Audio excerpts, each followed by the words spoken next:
Hello everyone, very very good morning. जय हिंद, जय भारत। तो चलिए आइए आज हम लोग शुरू करते हैं एक नया पार्ट रीजनिंग का। जैसा कि आपको हमने बताया कि यूपी कांस्टेबल और यूपीएसआई की जो वैकेंसीज हैं, वो टोटल जो वैकेंसीज की बात की जाए तो आपको भी पता है कितनी है, 60,244 वैकेंसीज हैं। यानी कि 60,244 वैकेंसीज के लिए जो हम लोग यहाँ पर पार्ट्स पढ़ रहे हैं। जैसा कि आप देख पा रहे होंगे स्क्रीन पर लिखा हुआ है मेंटल एबिलिटी टेस्ट, यानी कि मानसिक अभिरुचि की बात की गई है। और मानसिक अभिरुचि की बात की गई है, और यहाँ पर जो मानसिक अभिरुचि की बात की गई है, तो आज हम लोग चैप्टर 8 पढ़ने वाले हैं। चैप्टर 8 पढ़ेंगे जिसका नाम है पुलिस सिस्टम, यानी कि पुलिस प्रणाली। यहाँ पर हम दो पार्ट में इसको हम लेकर आए हैं।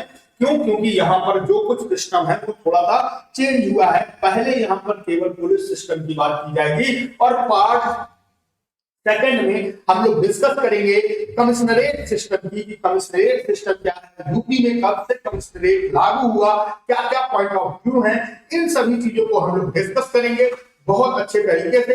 तो आइए समय न बर्बाद करते हुए बिल्कुल शुरू करते हैं हम लोग एक अपना नया पार्ट मेंटल एबिलिटी का। तो मैं अभिषेक सर आपके साथ जुड़ा हुआ हूं, तो आप बिल्कुल जुड़े रहिए। और चलिए आज हम लोग समय न बर्बाद करते हुए आइए चलिए वीडियो स्टार्ट करते हैं। तो बहुत बढ़िया, तो चलिए ध्यान से समझेंगे यहाँ पर। तो आपको जैसा कि मैंने यहाँ पर पहले भी बताया कि मेंटल एबिलिटी टेस्ट की बात की जाए तो आप देख रहे हैं कि 15 से 18 15 टू 18 मार्क्स के जो आपके क्वेश्चन हैं वो यहीं से आएंगे।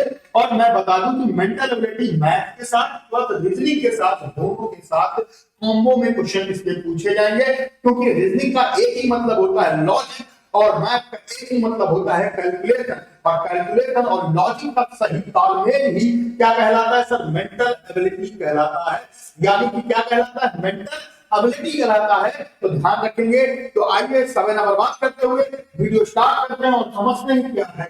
तो सबसे पहले आपने देखा कि मैंने सिलेबस लिख रखा था, जिसमें से मैंने अगर आपको देखे तो पिछले वीडियोस में मैंने आपको जनहित याचिका यानी कि पब्लिक इंटरेस्ट लिटिगेशन की बात की थी। उसके बाद कानून और शांति व्यवस्था यानी लॉ एंड पीसेस की बात की।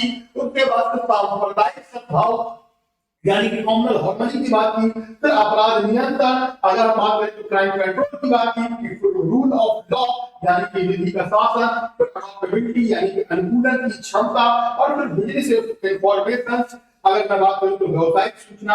आज हम लोग जो डिस्कस करने वाले हैं वो है पॉइंट ए, यानी कि पुलिस सिस्टम। पुलिस सिस्टम की बात की गई है, और पुलिस सिस्टम में हम लोग पुलिस प्रणाली को जानेंगे, कैसे ये लागू हुई, कब से ये शुरू हुई, और इन सभी चीजों को हम लोग बेहतर तरीके से ढालेंगे। तो आइए समय न करते हुए बात करते हुए चलते हैं चैप्टर 8 की ओर, जो आपके सामने है सर पुलिस सिस्टम। और पुलिस सिस्टम का आज हम लोग पार्ट 1 डिस्कस करने वाले हैं। कौन सा पार्ट डिस्कस करने वाले हैं सर बच्चों? पार्ट 1। तो चलिए बहुत बढ़िया। तो चलिए आप ध्यान से समझिए कि पुलिस प्रणाली है क्या, पुलिस सिस्टम है क्या। तो किसी भी समाज की प्रगति के लिए, मन की शांति, किसके किसके लिए सर? प्रगति के लिए, मन की शांति के लिए और अनुकूल परिस्थितियों की आवश्यकता होती है। किसी भी समाज को प्रगति, मन की शांति, अनुकूल परिस्थितियों की क्या होती है, आवश्यकता होती है। आसान और अराजक समाज, आसान और अराजक समाज अपनी सारी क्षमता अयोग्य चीजों को समाप्त कर देता है। सारी क्षमता चीजों में समाप्त कर देता है। तो जो आसान को मन होता है, जो अराजकता होती है, वो कहीं ना कहीं शांति को भंग कर देती है।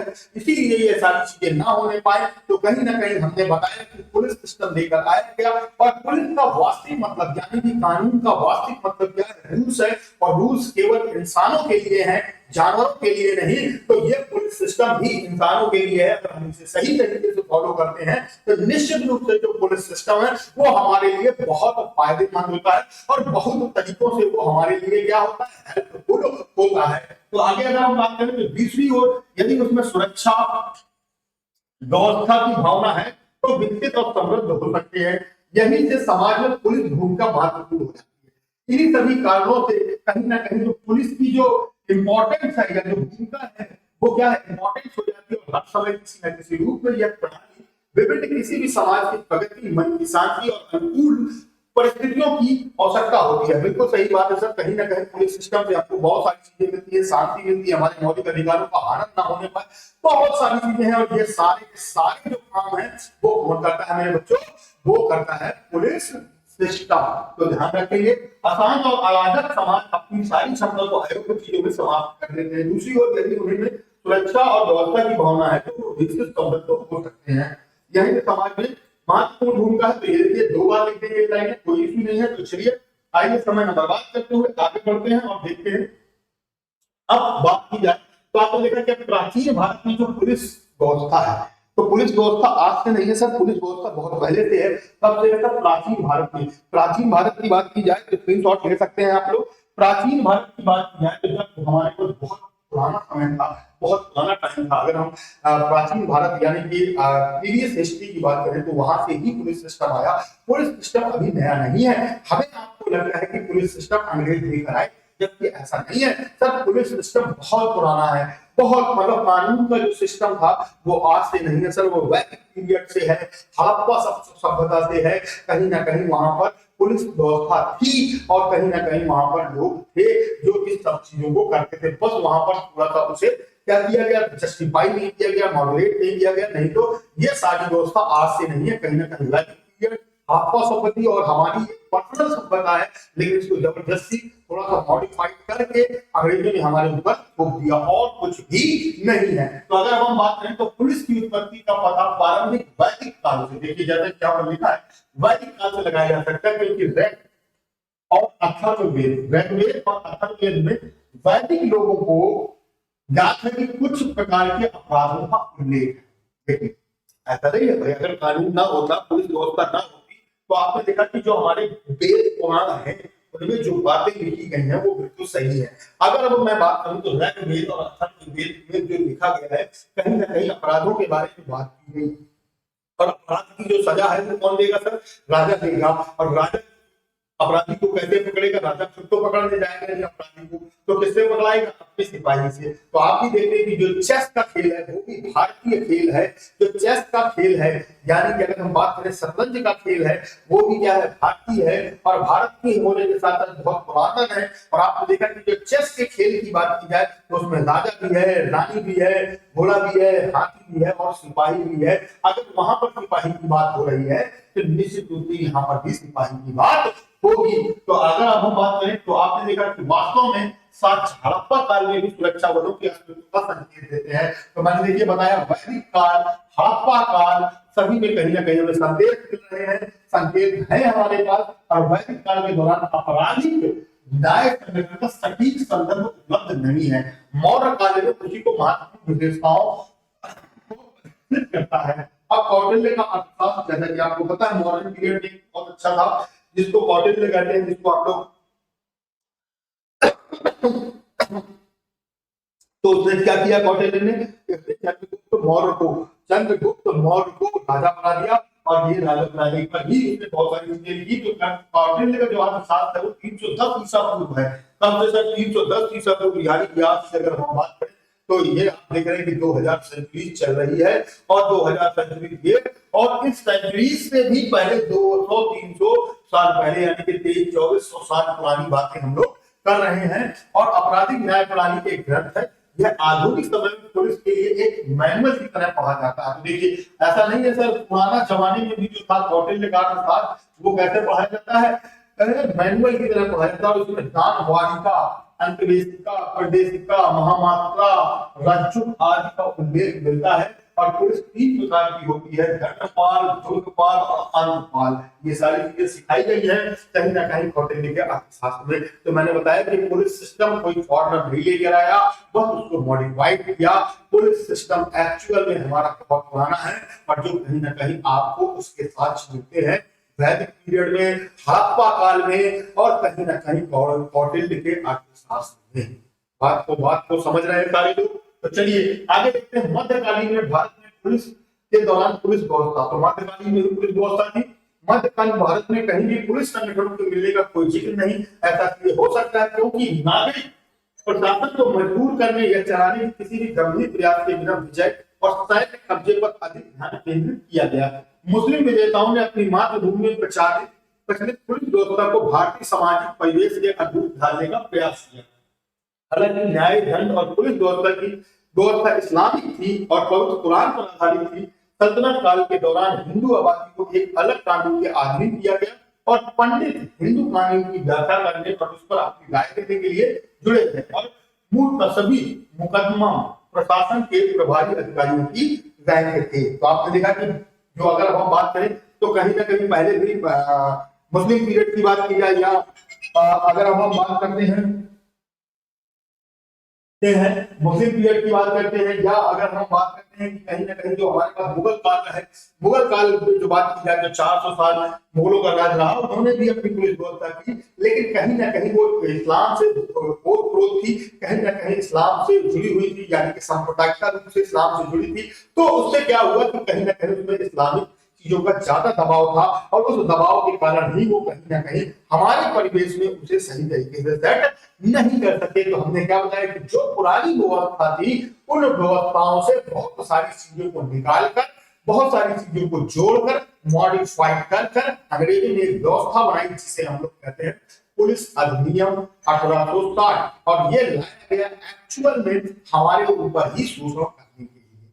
पुलिस सिस्टम क्यों लाई गई? पुलिस फॉरनर क्यों लेकर आए, विदेशी क्यों लेकर आए? केवल इसीलिए लेकर आए ताकि वो हमारे लोगों से ही, हमारे लोगों को ही सिपाही में भर्ती करके हम ही लोगों का शोषण कर सके और हम ही लोगों पर चीजों को अपनी केवल कर सके। अब अगर हम बात करें तो आपने देखा कि आधुनिक भारत में पुलिस व्यवस्था ब्रिटिश भारत चरण है। देखिए मैंने क्या बताया कि आधुनिक भारत में जो पुलिस सिस्टम है वो कहीं ना कहीं ब्रिटिशों द्वारा लाया गया और मैंने क्या बताया कि ये पुलिस सिस्टम आज का नहीं है, बहुत पुराना है। कहीं ना कहीं हड़प्पा काल, वैदिक पीरियड, कौटिल्य के सास को भी मैनुअल की तरह अभी भी पढ़ाया जा रहा है, तो ऐसे नहीं पढ़ाया जा रहा, कुछ ना कुछ उसमें विशेषताएं हैं, तो आपको ध्यान रखना है। अब देखते हैं 1757 में प्लासी ने अंग्रेजों को जीत और मुगल साम्राज्य के पतन के बाद उस समय जो पुलिस व्यवस्था प्रचलित थी वह क्षेत्र में और भ्रष्ट हो गई। तो आपने देखा कि 1757 में प्लासी का युद्ध हुआ जिसमें क्या हुआ, अंग्रेजों को जो मुगल साम्राज्य था उससे क्या हुआ, पूरी तरीके से उसका पतन कर दिया और उसमें विजय प्राप्त हुई और पुलिस व्यवस्था जो प्रचलित थी वो कहीं ना कहीं और भ्रष्ट हो गई और कहीं ना कहीं प्रॉब्लम्स को क्रिएट करने लगी। तो इन सभी चीजों का हमको ध्यान रखना है। फिर क्या लिखा, 1862 में भारतीय दंड संहिता यानी कि 1862 में भारतीय दंड संहिता और आपराधिक प्रक्रिया संहिता लागू की गई। तो मैंने क्या बताया, 1860 में एक कॉन्स्टिट्यूशन आया जिसमें से काफी सारी हुई 60 अधिनियम 1872 में लागू किया गया। इस प्रकार इस्लामी कानून और हिंदू कानून के साथ काजी, मुफ्ती और पंडितों को क्या कर दिया गया, बदल दिया गया। तो मैंने क्या बताया, कुछ चीजों को उन्होंने क्या किया, पुलिस जब अपनी व्यवस्था लेकर आई तो आपने देखा कि जब पुलिस अपनी व्यवस्था लेकर आई तो उसने क्या किया, चीजों को मॉडिफाइड किया। जो चीजें यहाँ पर डिस्टर्ब थी, डिस्टर्ब एलिमेंट थे, उनको उस सिस्टम से क्या किया, निकाल दिया और एक नया सिस्टम वो लेकर आए। अब अगर हम बात करें, हालांकि अंग्रेजों द्वारा प्रशासनिक कामकाज में बदलाव किए गए फिर भी पुलिस के लिए मुगल ढांचे को बरकरार रखा गया। तो देखिए बहुत बढ़िया, आपने देखा मैंने क्या बताया कि प्रशासनिक कामकाज में तो बदलाव किए गए लेकिन जो पुलिस के लिए मुगल के ढांचे थे वो क्या थे, बरकरार रखे गए। कहीं ना कहीं उनको हमने दिया। जैसे अगर मैं बात करूं कोतवाल, थानेदार, परगना, दरोगा जैसे रैंक जारी रहे। हालांकि फारसी अरबी मॉडल में धीरे धीरे बदलाव आया और पुलिस ब्रिटिश तरीकों को अपनाया गया। तो देखिए पहले कोतवाल, थानेदार, परगना, दरोगा ये सारी चीजें होती थी। आज भी हम लोग देखिए सब यूज करते हैं दरोगा साहब, तो दरोगा है, ये दरोगा साहब है, लेकिन वो है क्या, जो है एसओ है और ये वो क्या है, तो उनको हम लोग कोतवाल बोल देते थे, कोतवाल है भाई, एसएचओ है। तो ये सारी चीजों को हमको ध्यान रखना है, ठीक है ना। आगे अगर हम देखें स्वतंत्रता पूर्व युग 19वीं शताब्दी के प्रारंभ में मुगल साम्राज्य के विघटन शुरू हो गया।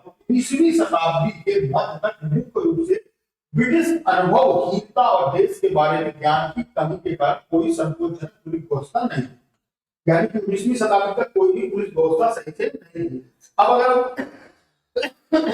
बात करें कि 1762 तक जमींदारों ने पुलिस व्यवस्था बनाई, तब तक 1792 तक जमींदारों ने पुलिस व्यवस्था बनाई थी और जब कॉर्नवालिस गवर्नर जनरल के रूप में भारत भेजा गया, कौन भेजा, कॉर्नवालिस को जब गवर्नर जनरल के रूप में भारत भेजा गया, उसने पुलिस व्यवस्था में जमींदारी प्रथा को समाप्त करके थानेदारों को कानून व्यवस्था बनाए रखने के लिए जिम्मेदार बनाया, कुछ सुधार भी पेश किए। तो बाद में नेपियर द्वारा, इसके द्वारा नेपियर द्वारा आपको ध्यान रखना है विकसित पुलिसिंग को एक मॉडल 1861 में पुलिस अधिनियम में क्या हुआ, परिणाम हुआ, यानी उसको क्या किया गया, फिक्स किया गया। तो आपको मैंने बताया यहाँ पर जो कॉर्नवालिस आया था, कॉर्नवालिस की बात की जाए तो जब कॉर्नवालिस आया तो उसने देखा यहाँ पर जो सिस्टम है, तो सिस्टम से उसने क्या किया, तो जैसा कि आपको मैंने बताया था, पिछली क्लास में भी बताया, समझाओ पढ़ाया कि जब 1906 में कहीं ना कहीं भारत बंगाल का विभाजन हुआ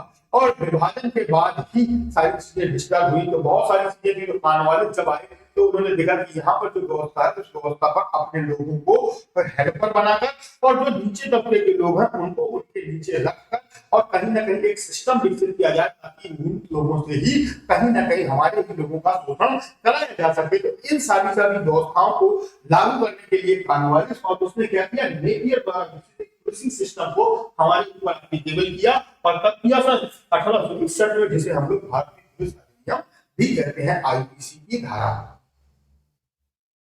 अब अगर हम बात करें तो पुलिस की बात की जाए तो ये तो थोड़ा सा इतिहास था, बहुत ज्यादा डिस्टर्ब नहीं, बहुत ज्यादा इसमें क्वेश्चन नहीं पूछे जाते, लेकिन अब जो क्वेश्चन पूछे जाते हैं वो कहां से पूछे जाते हैं, सबसे पहले पूछा गया पुलिस। पुलिस शब्द का लैटिन शब्द क्या है, पोलिटिया। पोलिटिया से लिया गया जिसका अर्थ होता है आरक्षक।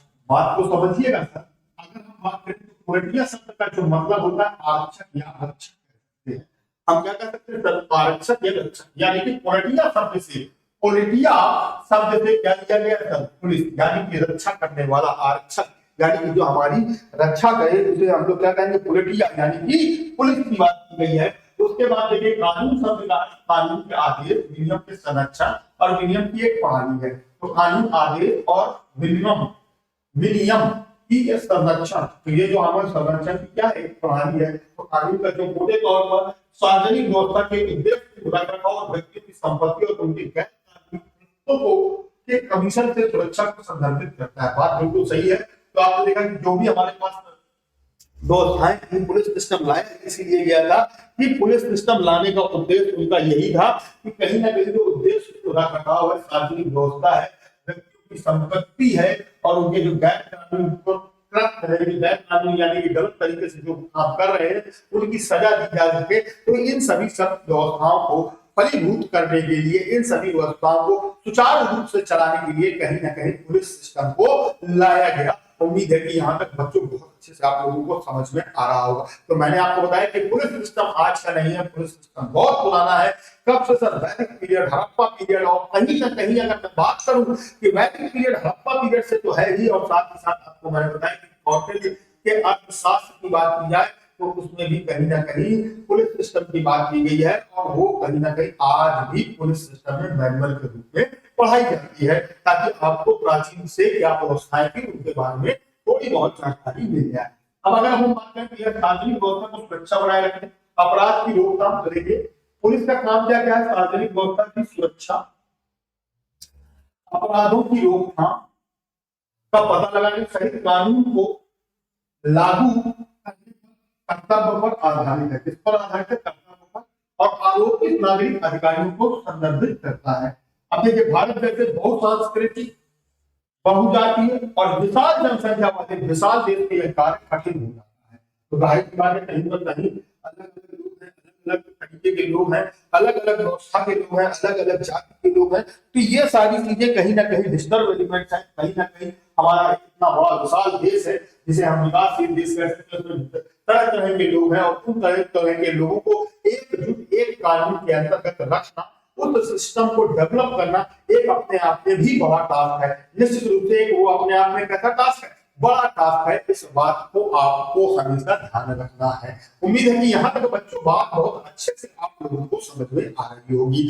अब आगे अगर हम और बात करते हैं तो पुलिस हमेशा बदलते समाज में शांति व्यवस्था, इसको सब शांति व्यवस्था बनाए रखने का एक विज्ञान है। इसीलिए पुलिस के दफ्तर और पुलिस के तरीके और पुलिस व्यवस्था के लिए जिम्मेदार लोगों का नजरिया एक जैसा नहीं रह सकता। बात बिल्कुल सही है कि सर पुलिस के में लोग हैं जो उन सभी लोगों का एक साथ कहीं ना कहीं व्यवस्थाएं एक तरीके की नहीं हो सकती। इस बात को हमको ध्यान रखना है। इस प्रकार यह देखना महत्वपूर्ण है कि इतिहास के विभिन्न चरणों के माध्यम से कैसे विकसित हुआ और इसे अपने वर्तमान स्वरूप को कैसे प्राप्त किया, लेकिन उससे पहले कुछ कारणों और स्थितियों पर एक नजर डालें जिसके कारण वर्तमान समय की पुलिस व्यवस्था है इसकी संरचना और कार्य अधिक प्रशंसनीय होती है। तो उम्मीद है कि यहाँ तक बच्चों बात बहुत अच्छे से समझ में आएगी। तो आपको इतिहास के विभिन्न चरणों से अगर हमने देखा, चीजों को सीखा और उन सभी व्यवस्थाओं को सीखने के बाद हमें ये जानना जरूरी है कि क्या कारण थे, किस लिए इस सिस्टम को डेवलप करना पड़ा, क्या क्या व्यवस्थाएं थी और क्या क्या कानून में व्यवस्थाएं हैं, इन सभी की हम लोग चर्चा करेंगे आगे। और चर्चा करने के साथ साथ मैं आपको बता दूं, चर्चा करने के साथ साथ हम लोग यहाँ पर सीखेंगे कि कैसे हमारे पास एग्जाम के पॉइंट ऑफ व्यू से क्वेश्चन आते हैं और उस एग्जाम के पॉइंट ऑफ व्यू से जो क्वेश्चन आते हैं उन्हें हमें कैसे सॉल्व करना है। अब देखिए नेक्स्ट पॉइंट, आपने देखा कि पुलिस की बात की जाए तो भारत का पुलिस पहला पुलिस कौन था, तो भारत का पहला पुलिस की बात की जाए तो आपने देखा कि मलिक उल उमरा फखरुद्दीन, पूरा नाम समझिए सर, मलिक उल उमरा फखरुद्दीन को 1237 एडी में, यानी कि आज से लगभग 800 साल पहले क्या बनाया गया सर, दिल्ली का पहला कोतवाल कहा जाता है। दिल्ली का पहला क्या कहा जाता है सर, कोतवाल कहा जाता है। और 1857 में कोतवालों को क्या कर दिया गया, खत्म कर दिया गया। 1857 की जब क्रांति हुई तो उन्होंने कोतवाल शब्द को क्या कर दिया, खत्म कर दिया, हटा दिया। और हटाने का यही कारण था, इसीलिए कहा जाता है कि 1857 की जो क्रांति हुई उसमें कहीं ना कहीं जो मुस्लिम समाज था उसको पूरा का पूरा उसका दाई मांगा है, उसका दायित्व दिया गया, उसको पूरा का पूरा कहीं ना कहीं उत्तरदायित्व उसके कंधों पर रखा गया कि आपने ही इस क्रांति को बढ़ावा दिया। कौन सी सर, 1857 की क्रांति को। तो मैं बता दूं कि भारत का जो पहला पुलिस था वो कौन था, मलिक उल उमरा फखरुद्दीन को 1237 एडी में दिल्ली का पहला कोतवाल कहा जाता है। क्या कहा जाता है, दिल्ली का पहला कोतवाल कहा जाता है। पुलिस का जनक कौन है, तो देखिए ये कुछ इंपॉर्टेंट पॉइंट्स हैं, इनको ध्यान रखना है। पुलिस का जनक कौन है, पुलिस व्यवस्था के जनक के बारे में लॉर्ड कॉर्नवालिस। तो मैंने आपको अभी अभी बताया कि लॉर्ड कॉर्नवालिस जो पुलिस सिस्टम का पहला जनक है। और आपको मैंने यहाँ पर लेके लिखा है, बताया लॉर्ड कॉर्नवालिस गवर्नर जनरल। और यहाँ पर बता दूं नेपियर द्वारा, किसके द्वारा था, नेपियर। तो अगर मैं यहाँ पर आपको बता दूं नेपियर द्वारा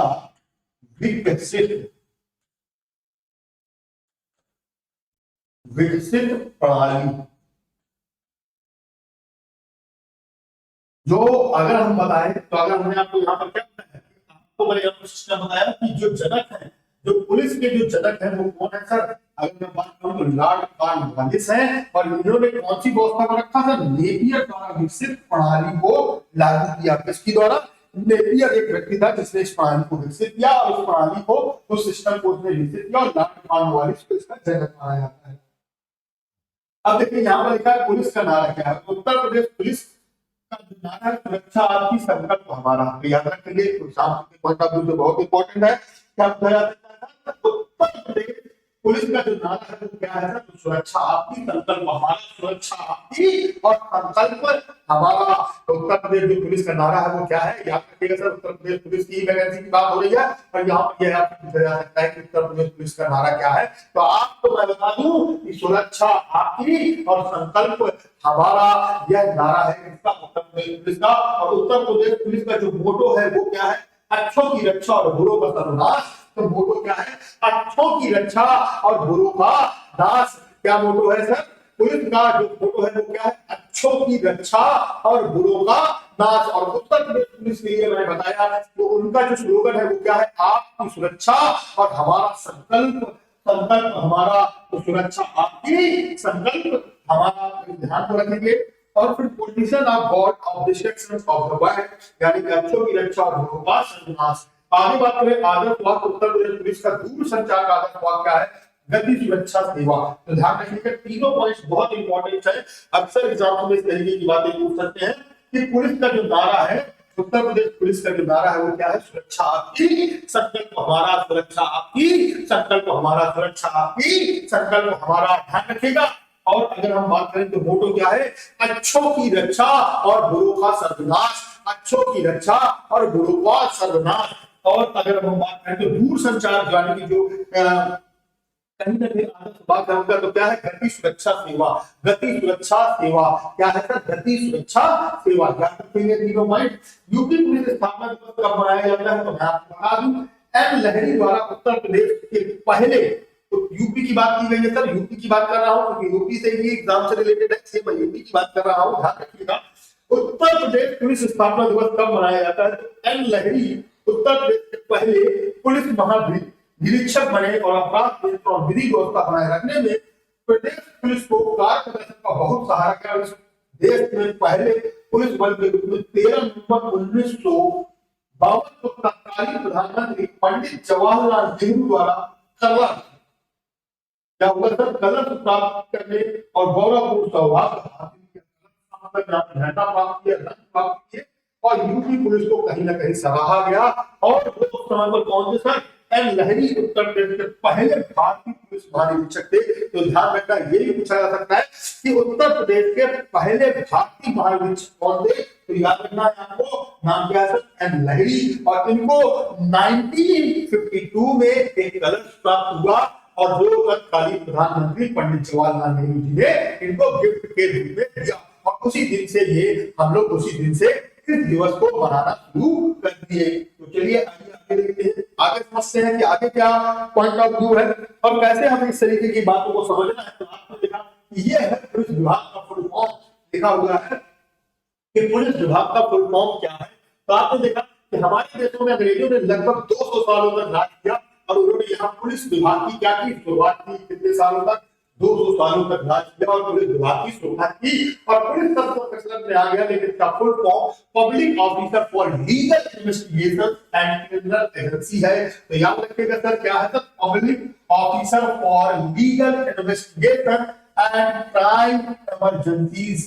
तो इन्वेस्टिगेशन क्रिमिनल इमरजेंसीज है होता है। तो ध्यान रखेंगे इसका फुल फॉर्म क्या होगा sir, public officer for legal investigation and criminal emergencies. तो याद रखिएगा सर क्या होता है फुल फॉर्म। तो मैंने यहाँ पर बताया कि और भी लोग हैं, तो यहाँ पर public officer for legal investigation and criminal emergencies, ये क्या है, पुलिस का फुल फॉर्म है।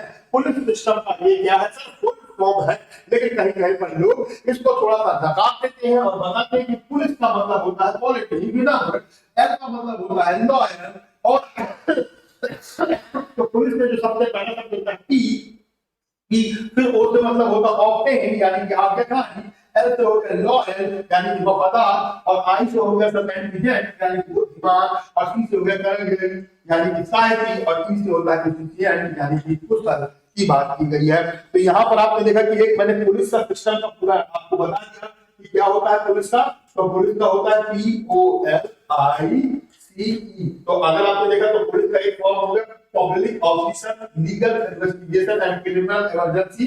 और कुछ लोग इसको इस तरीके से भी देखते हैं कि पुलिस का क्वालिटी मतलब विनम्र, और फिर वो ऑब्टेन मतलब आज्ञाकारी, एल से लॉयल मतलब वफादार, आई से इंटेलिजेंट मतलब बुद्धिमान, और सी से करेक्ट मतलब साहसी, और ई से एफिशिएंट मतलब कुशल की बात की गई है।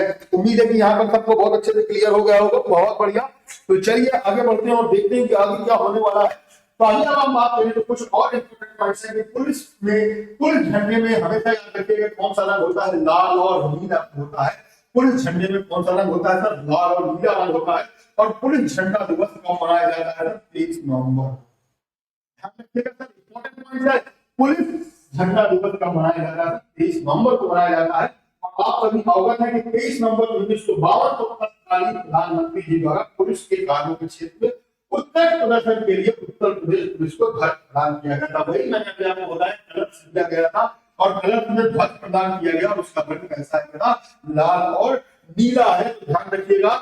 और उत्कृष्ट प्रदर्शन पुलिस ने 23 नवंबर 1952 को एक अच्छा प्रदर्शन किया। उत्कृष्ट प्रदर्शन पर आपने बताया एम लहरी जी जो उत्तर प्रदेश के पहले महानिरीक्षक थे, पुलिस महानिरीक्षक थे, उनको यह गिफ्ट दिया किसने, तत्कालीन प्रधानमंत्री पंडित जवाहरलाल नेहरू जी द्वारा।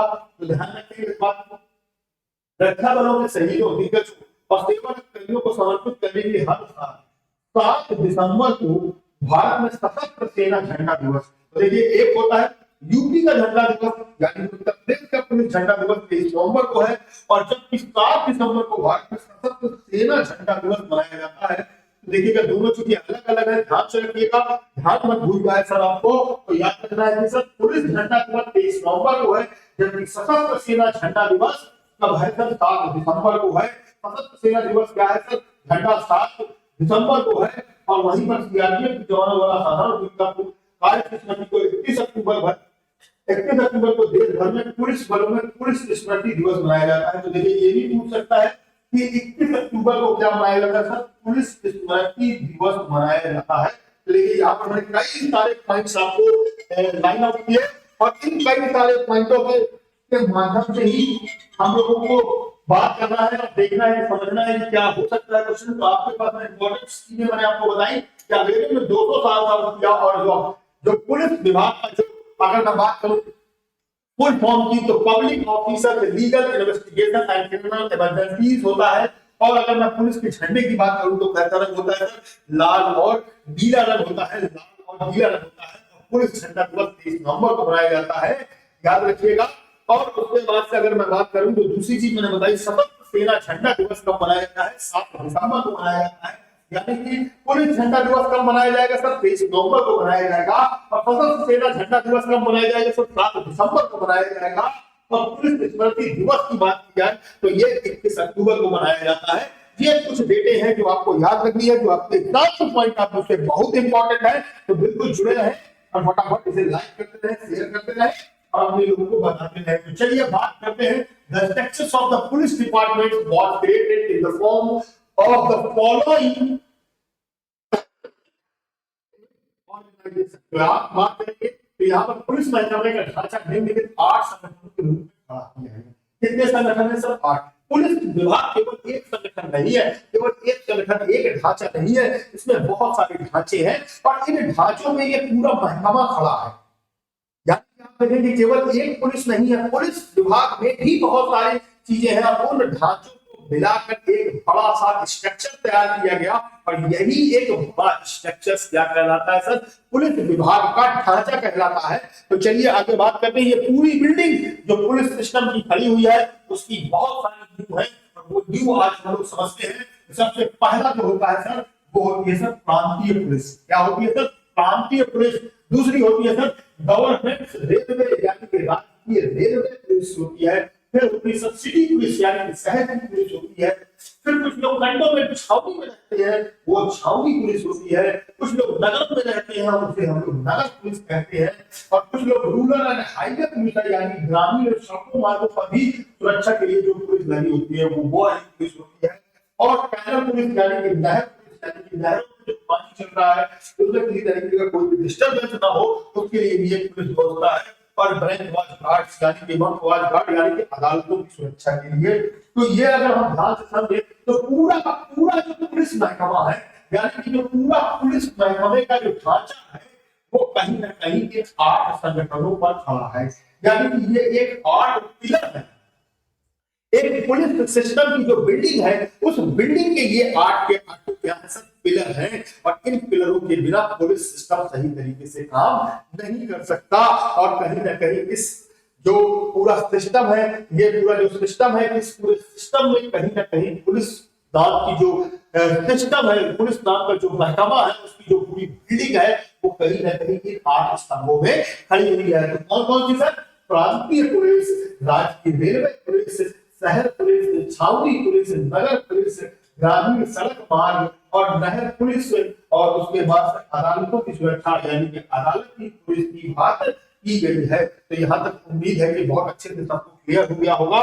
तो चलिए क्लियर हो गया है तो बहुत बढ़िया स्क्रीनशॉट ले सकते हैं और आगे देखते हैं कि हमारे पास नेक्स्ट चीज आ गई। और भारत में कुछ और भी व्यवस्थाएं हैं। ये तो मैंने आपको केवल जो अभी बताया आप देख रहे होंगे यहाँ पर भारत में केंद्रीय पुलिस। तो केंद्रीय पुलिस के लिए मैंने कई सारी चीजें आपको बताई है। तो मैं आपको बता दूं कि अभी जो मैंने आपको इसके पहले जो सिस्टम बताया ये कहीं ना कहीं पूरे पुलिस सिस्टम के महकमे को खड़ा रखने के लिए है। किसके लिए है सर? पुलिस सिस्टम के पूरे महकमे को खड़ा रखने के लिए है। लेकिन ये जो चीजें हैं ये कहीं ना कहीं साथ ही साथ एनएसजी की बात की जाए तो नेशनल सिक्योरिटी की बात की जाए तो ये सारी की सारी जो कामें हैं, ये सारे के सारे किसकी व्यवस्था है सर?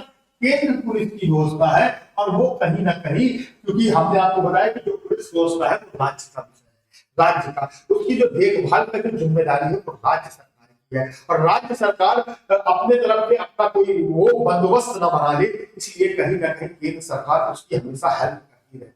राज्य सरकार को कोई प्रॉब्लम ना हो किसी तरीके से, अगर उनका पुलिस महकमा सही तरीके से काम नहीं कर पा रहा या कहीं पर ज्यादा फोर्सेस की जरूरत है, तो कुछ काम पुलिस के अंडर में रहते हैं, यानी कि सेंट्रल के अंतर्गत में रहते हैं, यानी कि सेंट्रल गवर्नमेंट के अंतर्गत रहते हैं। तो अगर मैं आपको बताऊं, आप देख रहे हैं यहाँ पर जो चीजें लिखी हुई है, तो राज्य और केंद्रीय पुलिस बलों को अलग अलग भूमिकाएं होती है। स्थानीय सरोकारों जैसे कि अपराधों की रोकथाम, शांति और व्यवस्था बनाए रखना, तो पुलिस बलों की अलग अलग भूमिकाएं हैं। जैसा कि मैंने बात बताया कि जैसे अपराध की रोकथाम, जांच, साथ ही साथ शांति व्यवस्था बनाए रखना आमतौर पर राज्य पुलिस एजेंसियों के द्वारा नियंत्रित होता है।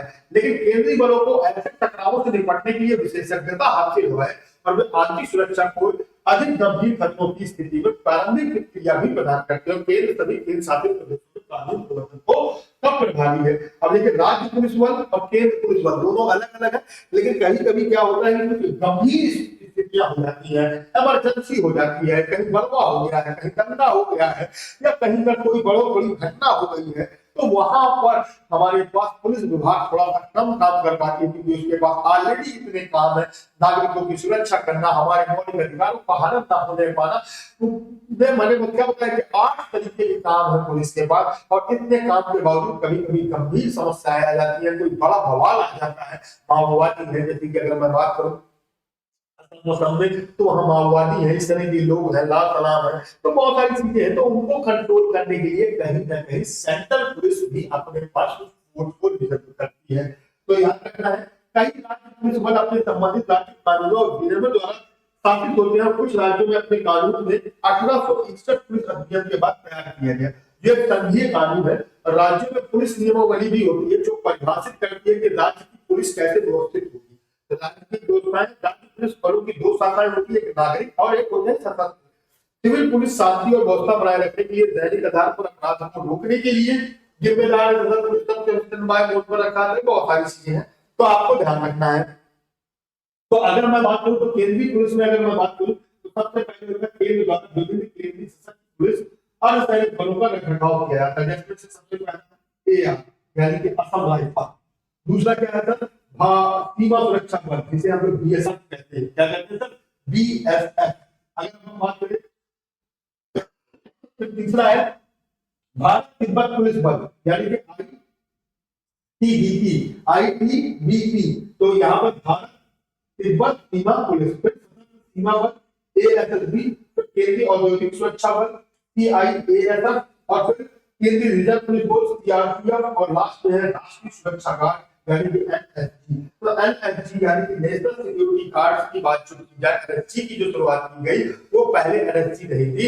एनएसजी लाई गई एक्चुअल में जब 1984 में इंदिरा गांधी की हत्या हो गई, तो उस हत्या के दौरान ही इन सभी चीजों को क्या किया गया, लाया गया। ठीक है ना? तो ध्यान देना, इंदिरा गांधी की हत्या के समय इनको बनाया गया। और एनएसजी का काम क्या है, जो भी प्रधानमंत्री है या भूतपूर्व प्रधानमंत्री या जो परिवार है, उन सभी लोगों की सुरक्षा के लिए ही एनएसजी का निर्माण किया गया, यानी कि ब्लैक कैट कमांडो का निर्माण किया गया। ब्लैक कैट कमांडो भी है।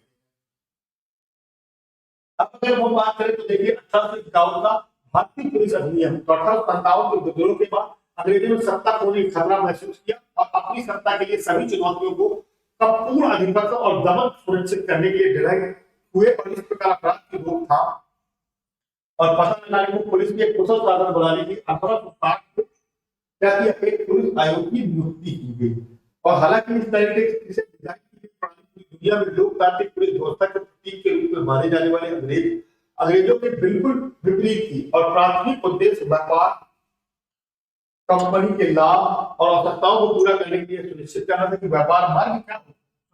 यह प्रणाली 17वीं शताब्दी में मुगलों द्वारा विकसित संरचना पर आधारित थी, जिसमें दरोगा, फौजदार, कोतवाल जैसे अधिकारियों की कई विशेषताएं और नाम शामिल थे। तो मैंने आपको बताया 1820 में के बाद शाही सेनाएं प्रवेश परीक्षाओं के माध्यम से, तो अभी अगर आप ध्यान से समझे तो ये कुछ ना कुछ कहीं ना कहीं जो पुलिस सिस्टम था वो पूरा का पूरा कहीं ना कहीं इससे ओतप्रोत था। जो हमारे मुगल थे, मुगलों से ओतप्रोत था, यानी कि जो पुराने कानून थे उनसे कहीं ना कहीं ओतप्रोत था, और उसी के संदर्भ में यह सिस्टम डेवलप किया गया था। तो आपको ध्यान रखना है। अब आगे अगर हम बात करें तो यहाँ पर तो सब कुछ सभी चालू चालू हुआ, 1860 में कहानी हुई और 1861 में चल रहा है तो पुलिस कानून, पुलिस अधिनियम 1860। अब उसके बाद से अगर हम बात करें तो 1920 के बाद सारी सेनाएं प्रवेश परीक्षाओं के माध्यम से भारतीयों के लिए खोली गई।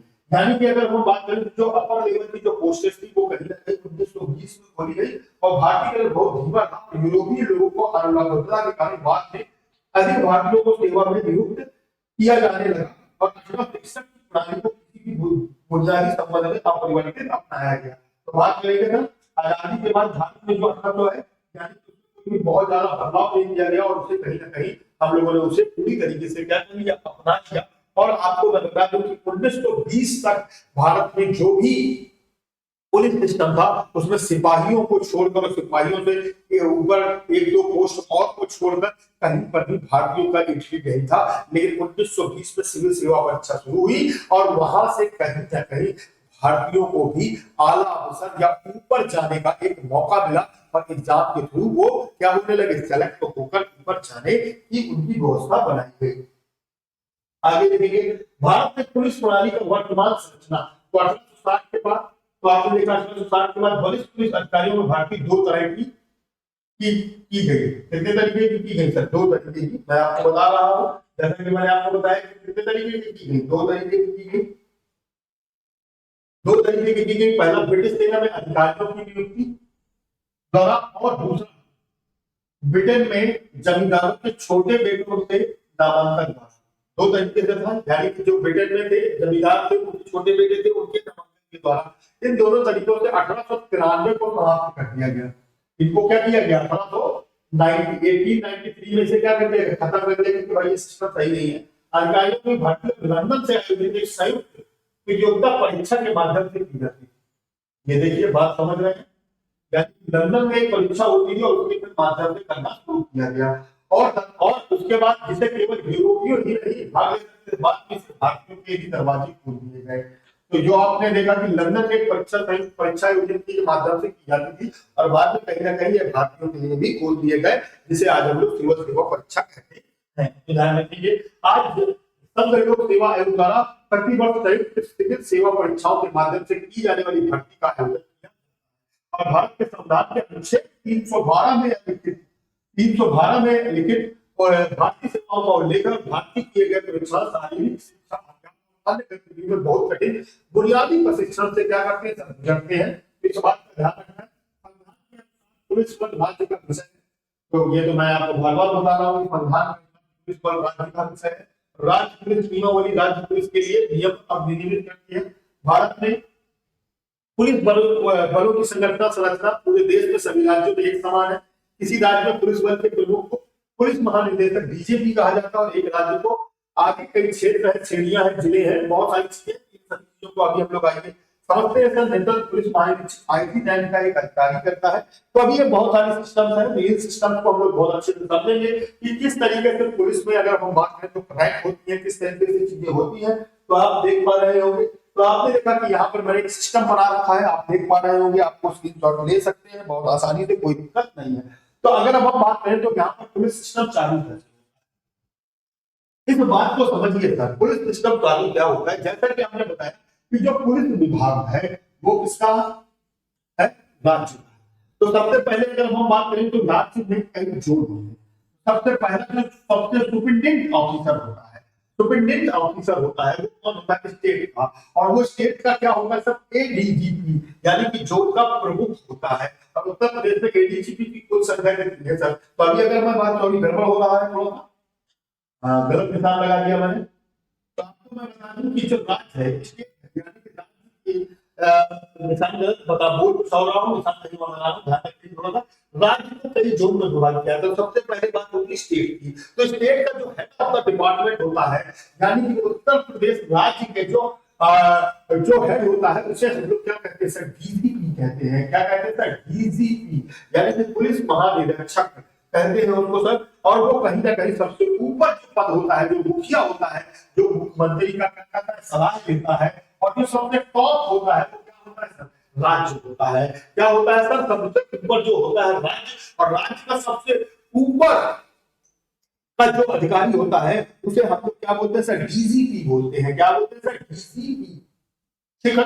अब हम बात करें स्टेट की, तो आपने देखा यहाँ पर उत्तर प्रदेश राज्य में 8 पुलिस जोन है और 18 पुलिस रेंज है और 75 पुलिस जिले है। तो इन सभी को हम लोग डिस्ट्रिक्ट डिस्कस करते चलेंगे। तो आपको मैंने क्या बताया कि पहले हमारे पास सबसे बड़ा सबसे ऊपर अधिकारी होगा वो कौन होगा सर, राज्य होगा। और राज्य को अलग अलग जोनों में बांट दिया जाएगा। और कितने जोन आ जाएंगे सर, 8 जोन आ जाएंगे। कितने जोन आ जाएंगे सर, 8 जोन आ जाएंगे। एक बड़ा राज्य है उत्तर प्रदेश, उस उत्तर प्रदेश में सबसे ऊपर का जो अधिकारी होगा वो क्या होगा सर, डीजीपी होगा। और डीजीपी के नीचे 8 जोन होंगे। कितने जोन होंगे सर, 8 जोन होंगे। और 8 जोन में जो डीजीपी होगा उसमें बढ़ाया जाएगा कौन सर, एडीजीपी। एडीजीपी होगा, यानी कि सबसे पहले स्टेट से छोटा क्या होगा, जोन होगा। और जोन में कौन होगा सर, एडीजीपी, यानी कि जो थोड़ा सा डीजीपी से छोटा होगा वो क्या होगा, असिस्टेंट महानिरीक्षक। यानी कि उत्तर प्रदेश में एडीजीपी की कुल संख्या कितनी है, 9 है। तो ध्यान से समझिए सर, जोन तो 8 है, तो भाई जोन 8 है तो जाहिर सी बात है 8 एडीजीपी होने चाहिए। लेकिन ये 9 क्यों है, तो एक आपको मैं बता दूं कि किसके लिए होता है, लॉ एंड ऑर्डर के लिए होता है। किसके लिए होता है मेरे बच्चों, लॉ एंड ऑर्डर के लिए। अगर 8 जोन है तो 8 एडीजीपी होने चाहिए भैया, 9 काहे है तो 9 इसलिए है कि एक लॉ एंड ऑर्डर के लिए है। और आप देखते हैं कि जोन की बात की गई तो एक राज्य कितने जोन में बैठा हुआ है, 8 जोन में बैठा हुआ है। अब हर एक जोन में रेंज होते हैं।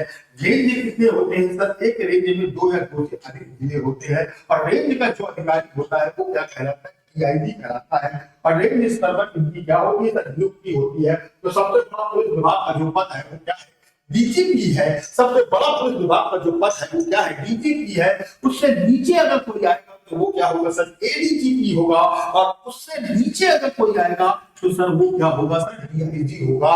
क्या होगा सर, डीआईजी होगा। और डीआईजी की बात की जाए तो आपने देखा कि आपको मैंने बताया कि रेंज में जो डीआईजी होते हैं वो 1 या 1 से अधिक डिस्ट्रिक्ट होते हैं, 2 या 2 से अधिक जिला होते हैं। और हर एक डिस्ट्रिक्ट की बात की जाए तो रेंज से छोटा क्या होगा, जिला होगा। रेंज से छोटा क्या होगा, जिला होगा।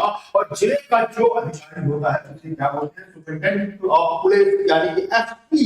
क्या बोलते हैं सर, एसपी। अब अगर हम बात करें तो डिस्ट्रिक्ट का, यानी कि डिस्ट्रिक्ट 2 तरीके के होते हैं। तो बड़ा जिला होता है, छोटा जिला होता है। तो जो बड़ा जिला होगा और छोटा जिला होगा, तो बड़ा जिला होगा वो एसएसपी होगा, यानी कि सीनियर सुपरिटेंडेंट ऑफ पुलिस, यानी कि एसएसपी। और जो छोटा जिला होगा उसमें केवल सुपरिटेंडेंट पुलिस होगा, यानी कि एसपी। तो बात सबको समझ में आ रही है, हाँ या ना। अब आगे अगर हम बात करें उसके बाद से जो डिस्ट्रिक्ट से छोटा चीज होती है वो क्या होती है सर, सर्कल होती है। क्या होती है सर, सर्कल। और एक सर्कल में आप देखते हैं कई सारे थाने रहते हैं। थाने का जो इंचार्ज होता है उन्हें क्या बोलते हैं, एसएचओ बोलते हैं। एसएचओ बोलते हैं भाई मेरे, क्या बोलते हैं, एसएचओ बोलते हैं। और एक जिले में 1 या 1 से अधिक एसपी होते हैं। और अगर हम बात करें तो आपने देखा जिले सर्किल का जो हेड होगा वो कौन होगा सर, एएसपी होगा। क्या होगा सर, एसपी होगा। ये एसपी की मदद के लिए नियुक्त किए जाते हैं। और थाना जो होगा वो क्या होगा सर, एसएचओ होगा। और उसके बाद जो सबसे छोटा होगा वो क्या होगी सर, चौकी होगी। चौकी। तो आपने देखा कि सबसे बड़ा जो होगा तो राज्य से के अंतर्गत कौन, सबसे छोटा क्या होगा, चौकी। चौकी किसके अंतर्गत आएगी, थाने के अंतर्गत। थाना किसके अंतर्गत आता है, सर्कल के अंतर्गत। और सर्कल किसके अंतर्गत आता है, जिले के अंतर्गत। और जिला किसके अंतर्गत आता है, रेंज के अंतर्गत। रेंज किसके अंतर्गत आएगा, जोन के अंतर्गत। और जोन किसके अंतर्गत आता है, स्टेट के अंतर्गत। और स्टेट का जो सबसे बड़ा अधिकारी है डीजीपी। और डीजीपी के नीचे कौन काम करते हैं सर, एडीजीपी। और एडीजीपी के नीचे कौन काम कर सकते हैं, डीआईजी। और डीआईजी के नीचे कौन काम करते हैं, एसपी या एसएसपी। और उनके नीचे कौन काम करता है, एएसपी। और एएसपी के नीचे काम कौन करते हैं, एसएचओ।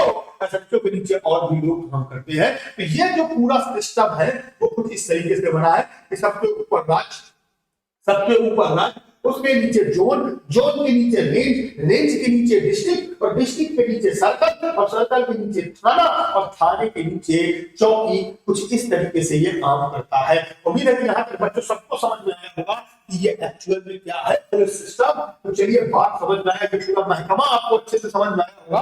तो अगर आ गया है तो आप स्क्रीनशॉट दे सकते हैं और आगे बढ़ते हैं हम लोग और देखते हैं कि क्या होगा। तो आपको देखिए यहाँ पर मैंने एक डिटेल बना दी है कि पुलिस सिस्टम जो लिया गया है, पुलिस सिस्टम एक्ट कहां से लिया गया मेरे बच्चों? पुलिस सिस्टम एक्ट कहां से लिया गया? 1861 से लिया गया।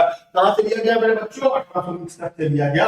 और सबसे पहले मैं बता दूं कि हमारे पास जो जोन है, तो यानी कि सबसे बड़ा जोन, तो आपको मैंने बताया कि सबसे बड़ा क्या था सर? सबसे बड़ा की बात की गई, अभी मैंने आपको बताया सबसे बड़ा क्या था बच्चों? मेरे राज्य था। सबसे बड़ा बच्चों मेरे क्या था? राज्य था। और राज्य में कितने जोन थे? राज्य में मैंने आपको बताया 8 जोन थे। और कौन कौन से अपने यूपी में जोन है? तो सबसे पहला जोन है आगरा, दूसरा है बरेली, तीसरा है गोरखपुर, चौथा है कानपुर, पांचवा है लखनऊ, छठवां है मेरठ, सातवां है प्रयागराज, आठवां है सर वाराणसी। टोटल 8 जोन है और इन 8 जोनों में अलग अलग रेंज है। तो अगर मैं बात करूं तो 8 जोन कौन कौन से? आगरा, बरेली, गोरखपुर, कानपुर, लखनऊ, मेरठ, प्रयागराज और वाराणसी। टोटल 8 जोन है। एक राज्य में जो 8 जोनों की संख्या है वो कितनी है सर? 8। तो आपको बताया मैंने स्टेट का जो अपर कौन है सर? डीजीपी है। डीजीपी से नीचे कौन है सर? एडीजीपी है। और उसके बाद जो एडीजीपी की नियुक्ति होती है 8 में होती है, लेकिन अपने यहाँ कितने हैं सर? 9। एक है कौन? लॉ और ऑर्डर के लिए। तो 8 की एडीजीपी की यहाँ पर होगी। उसके बाद इन अलग अलग रेंजों में हमने बात की, इसकी जो पोस्टिंग होगी वो किसकी होगी सर? डीआईजी की होगी। किसकी होगी बच्चों? डीआईजी की। और यहाँ पर जो स्टेट था, स्टेट में कौन सा सर? डीजीपी था। डीजीपी था। और यहाँ पर जो 8 जोन है इनमें कौन था sir? A D G P था। और ये जो इसमें जो सबकी पोस्टिंग होगी वो किसकी होगी सर? डीआईजी की पोस्टिंग होगी। और ये डीआईजीओ में से अगर हम बात करें, जैसे कि आप आगरा रेंज में देख रहे हैं कौन कौन से सर? फैजाबाद, फिरोजाबाद, मैनपुरी, मथुरा। दूसरे में देखें रेंज अलीगढ़ रेंज में कौन कौन है? अलीगढ़, एटा, कासगंज, हाथरस। तो ये सब पूरा सिस्टम है, पूरा सिस्टम आप कहीं ना कहीं बना हुआ है। तो आप इन सभी सिस्टम को आसानी से देख सकते हैं। और आपको मैं बता दूं कि टोटल जोन की संख्या कितनी है? 8 है। तो आप नो डाउट आप स्क्रीनशॉट ले सकते हैं और आगे बढ़ सकते हैं। आगे बढ़ते हैं हम लोग और देखते हैं कि क्या होगा।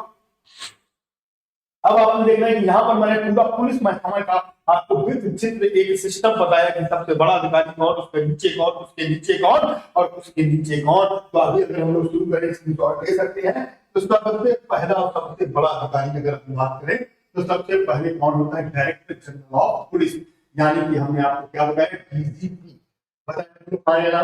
डीजीपी किसका होता है सर? पूरे स्टेट का होता है, पूरे राज्य का होता है। उसके बाद से मैंने बताया आपको एडीजीपी। एडीजीपी का कितने होते हैं सर? जोन के होते हैं। और यूपी में कितने जोन है सर? 8। लेकिन एडीजीपी कितने हैं सर? 9। एक पद के लिए है सर 9 ऑर्डर के लिए।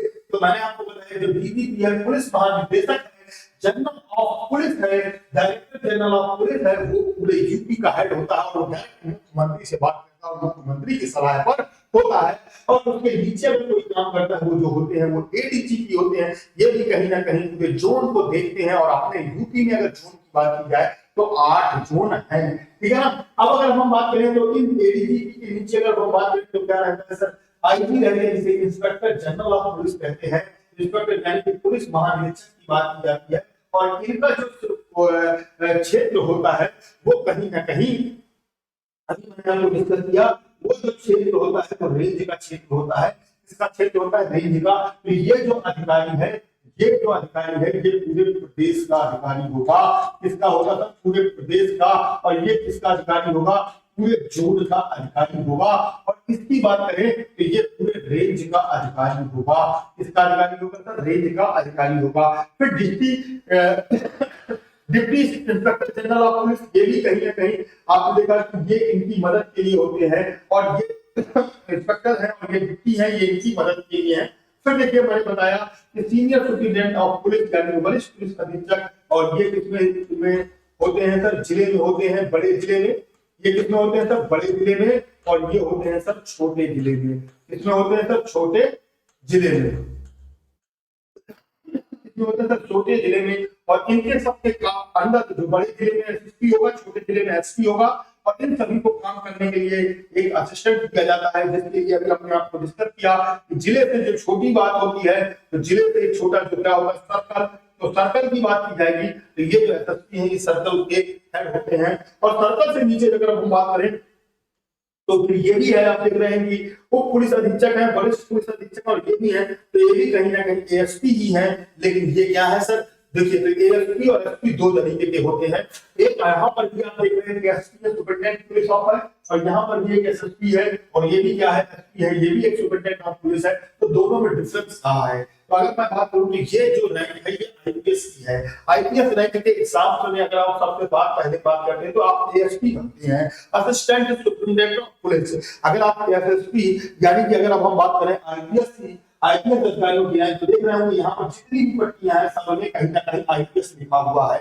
ये सारे के सारे अधिकारी कहाँ के हैं सर? आईपीएस अधिकारी है, इंडियन पब्लिक सर्विस की अधिकारी है। और इस तरफ आप देख रहे हैं कि राज्य पुलिस के कर्मचारी हैं। क्यों? क्योंकि कभी ना कभी कोई आप एसआई और एसआई होता है, तो वो अगर अच्छा कार्य करता है तो उसको पदोन्नति करके कभी एसपी भी बना दिया जाता है।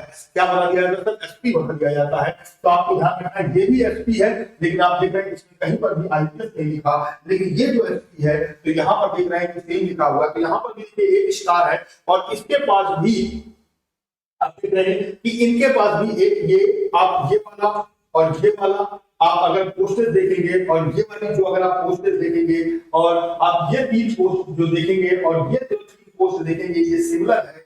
लेकिन बस फर्क क्या है कि सर ये अधिकारी रैंक है, आईपीएस है, ये आईपीएस के थ्रू आए हैं, ठीक है ना, यूपीएससी के थ्रू आए हैं, एग्जाम देकर आए हैं, और ये पदोन्नति होकर बढ़े हैं। लेकिन इनका काम सेम ही रहता है, बस ये अपनी काबिलियत का धीरे धीरे ऊपर बढ़ेंगे, और ये डायरेक्ट यहाँ से शुरू करेंगे और यहाँ तक जाएंगे, और ये अगर सही यहाँ से शुरू करेगा तो यहाँ तक जाएंगे, और ये शुरू करेगा तो यहाँ तक जाएंगे।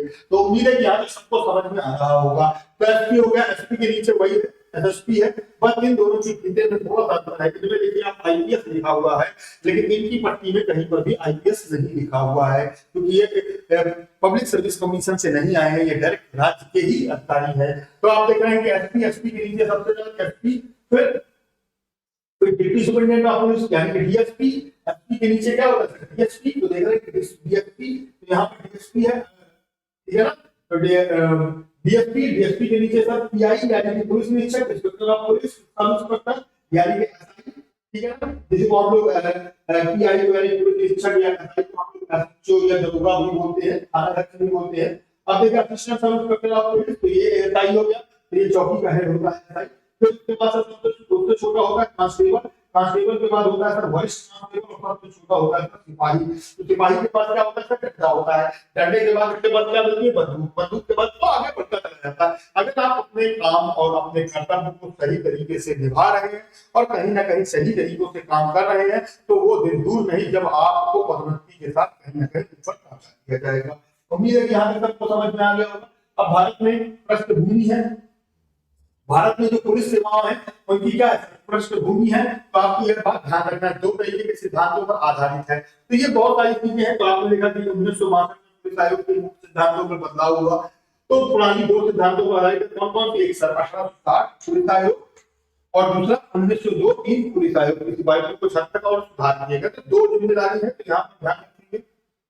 अब अगर हम देखें तो भूतकाल में पुलिस व्यवस्था के वर्तमान पर प्रभाव क्या है, तो वर्तमान में संगठित पुलिस प्रणाली की संरचना अनिवार्य रूप से 161 साल पुरानी है। कितने साल पुरानी है? 161 साल पुरानी है। तो आज की क्लास को अब हम लोग यहीं पर पूरा करते हैं। तो अभी अगर हम लोग बात करें तो यहाँ पर हम जो पुलिस सिस्टम है इसको आगे भी पढ़ेंगे और इसको डिस्कस करेंगे पार्ट 2 में। तो चलिए, और कमिश्नरेट सिस्टम को भी हम लोग पढ़ेंगे पार्ट 2 में। तब तक के लिए हम लोग आज क्लास को यहीं पर समाप्त करते हैं, क्योंकि समय हो रहा है और समय हो गया है। इसीलिए अब हम लोग ये पूरा जो सिस्टम है ये अगली क्लास में ये रखते हैं, और अगली क्लास में हम लोग क्वेश्चन के साथ साथ सारी चीजें भी पढ़ेंगे और इसको ध्यान में रखेंगे। तब तक के लिए बच्चों में थैंक यू बहुत बहुत। उम्मीद है कि यहाँ तक सबको समझ में आ गया होगा, पूरे सिस्टम भी बहुत अच्छे से समझ में आ गया होगा। तो आज हम लोग इसको डिस्कस करना के लिए छोड़ते हैं और इसको हम लोग पार्ट 2 में पढ़ेंगे। तब तक के लिए थैंक यू क्लास। कर लेते हैं छोटे से ब्रेक के बाद। जय Hind class, very very good morning,